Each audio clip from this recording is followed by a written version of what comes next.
बिस्मिल्लाहिर्रहमानिर्रहीम, अस्सलामुअलैकुम। वेलकम करते हैं सभी भाइयों का ऑल इन वन टेक कैसे चैनल में। जो मेरे भाई भी सऊदी अरब में रहते हैं, आप सभी भाइयों के लिए डेली इन्फॉर्मेशन वाली वीडियोस, ऑफर वाली वीडियोस, नकल कफाला, इकामा ट्रांसफर, सभी चीज़ों पर इंफॉर्मेशन आपके साथ शेयर करते रहते हैं। आज भी आपके साथ जो है एक कह लें कि नकल कफाला की जॉब ऑफर शेयर करने वाला हूं। जो मेरे भाई भी सऊदी अरब में रहते हैं, अपने कफील या कंपनी से किसी दूसरे कंपनी में किसी दूसरे कफील के पास ट्रांसफर लेना चाहते हैं और वो चाहते हैं कि कोई जॉब भी अच्छी हो, तो आप लोगों के लिए एक जॉब ऑफर लेकर आया हूं। कल भी मैंने एक वीडियो बनाई थी जिसमें बताया था जॉब ऑफर के लिए, तो यहाँ पे आपके साथ एक बार फिर जो है जॉब ऑफर शेयर करने वाला हूँ।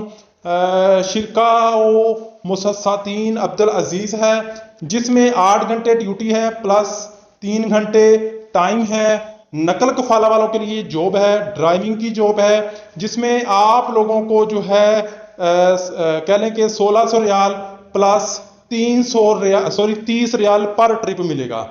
यानी कि ड्राइविंग है आप लोगों को करनी है और 1600 रियाल जो है ट्राले की ड्राइविंग है, 1600 रियाल सैलरी है और पर ट्रिप 30 रियाल है। इसमें आपको डॉक्यूमेंट कौन से चाहिए? इकामा, लाइसेंस और आपका मोबाइल नंबर। डायरेक्ट तलब कीवा पर एग्रीमेंट होगा।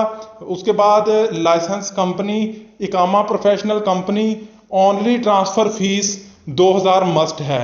इंश्योरेंस भी कंपनी का, मेडिकल भी कंपनी का, इकामा भी कंपनी का, 2 साल बाद बोनस भी कंपनी का, रिटर्न टिकट भी कंपनी की और ट्रांसपोर्ट भी कंपनी की। अगर आप लोग जो है इंटरेस्टेड हैं तो स्क्रीन पर दिए गए नंबर पर व्हाट्सएप पर मैसेज करें और उनको ये वाला स्क्रीनशॉट भेजें कि आपने ये जॉब ऑफर लगाई है, तो आपका डायरेक्ट नकल कफाला हो जाएगा। अगर आप लोग नकल कफाला करके इस जॉब के लिए अप्लाई करना चाहते हैं तो ज़बरदस्त जॉब अपॉर्चुनिटी है, आप लोग इससे फ़ायदा उठा सकते हैं। इसके अलावा और भी इंशाल्लाह जैसी जॉब ऑफर आएंगी तो वीडियो बनाकर आप सभी के साथ इंफॉर्मेशन जो है वो शेयर कर दी जाएंगी। तो मिलते हैं नेक्स्ट वीडियो में कुछ नई इंफॉर्मेशन, नई अपडेट के साथ। तब तक के लिए इजाज़त दीजिए। अल्लाह हाफिज़।